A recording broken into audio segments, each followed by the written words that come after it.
Poll workers are all across Lancaster County helping voters for today's primary elections. And one worker says she's worked every year for the last 40 years serving Lincoln voters. Channel 8's Danielle Kaiser tells us more about how they prepared for Election Day. Danielle?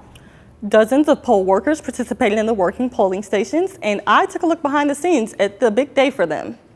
I have been working with the Election Commission for probably almost 40 years. And polling worker Julia Harper says she knows today from start to finish will bring out hundreds of voters. She's working at the IBEW polling station on South 14th. This precinct in particular is very strong in their voters, be it those coming in or even just in absentee.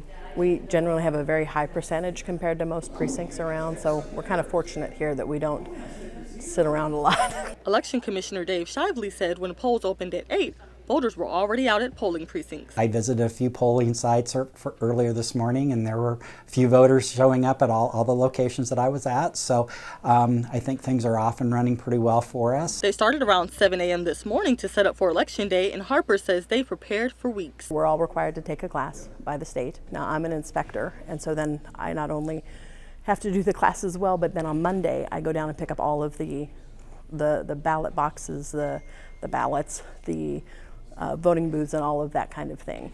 With over 1,100 workers at the polls throughout Lancaster County, this evening is when voters are expected to show up in full force. We have about, I want to say in this precinct, around 780-ish voters in this precinct. We're pretty optimistic that it'll be our normal, quote-unquote, turnout for this.